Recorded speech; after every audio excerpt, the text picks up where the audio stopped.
సద్దన్నం, మాడ్చెక్కలు, ఎర్రకారం, గంజి, గట్క తినే జనాలకు ఉడుకుడుకు మధ్యాహ్న భోజనం, అందులో కోరుగుడ్డు కూడానా? తప్పు కాదు.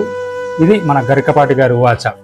గరిక సార్ పనసపొట్టు కూరలు, కొబ్బరి చట్నీలు, వంకాయ వేపుళ్ళు, వడియాలు, కడియాలు, నెయ్యి అంటూ మాటలతోని నోరురించుకుంటూ చెప్పే మీరు పిల్లలకు కూడా మధ్యాహ్న భోజనంలో అవే పెడతారని ఊహించుకుంటున్నారా ఏంది? పేద పిల్లల కడుపు కనీసం ఒక్క పూటైనా కడుపు నిండా, అది వారానికి ఒకటో రెండో గుడ్లు తినంత మాత్రాన శోభనం మంచం ఎక్కే పరిస్థితి ఎట్లొచ్చింది గరిక సార్? మీది ఎంత అనాగరిక ఆలోచన సార్.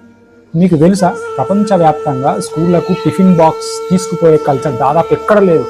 అన్ని దేశాలలో స్కూళ్ళల్లోనే మధ్యాహ్న భోజనం ఉంటుంది. అందరికి ఒకేలాంటి భోజనం, ప్రైవేట్ ప్రభుత్వం అని తేడా ఉండదు కొన్ని దేశాలు మినాయించుకుంటే.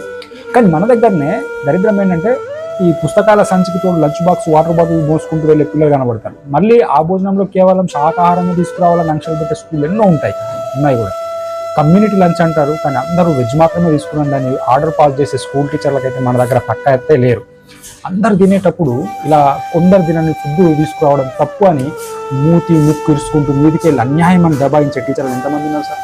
40 మంది విద్యార్థులు 40 రకాల పదార్థాలు తెచ్చుకుంటారు. అందులో 4-5 గుడ్డో చికెనో తెచ్చుకొని నచ్చిన వాళ్ళు తింటారు కదా అనే న్యాయం మరుగున పడిపోతుంది.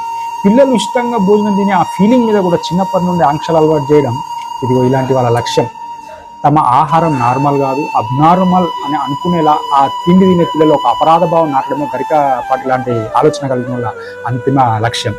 గరికపాటి గారు మొదటివాడు కాదు, చివరివాడు కూడా కాదు. తాము నిషిద్ధమని ప్రకటించిన గుడ్డు తమ కళ్ళ ముందే తినడమే కాక దాని జమా లెక్కలు తమ చేతే రాయించడాన్ని ఒప్పుకోలేని వివక్ష మనస్తత్వం ఈ టీచర్లది.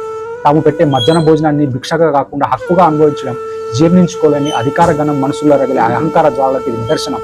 తరతరాల దోపిడి తర్వాత కూడా ఒక్క పూట ఏదో రకమైన తిండితో కడుపు నింపుకునే పరిస్థితి మీద, అది చదువుకునే పిల్లల కడుపు నింపుకునే కంచంలోకి విషంగక్కడం నీతిబాహ్యం. కనీసం శ్రమ లేకుండా అబద్ధాలు, అవమానాలు, విద్వేషాల మీద మాటలతోని విసిరిన డబ్బు కీరి సంపాదించుకునే ఇతగాడికి బుద్ధి రావాలని మనం కోరుకున్నాం.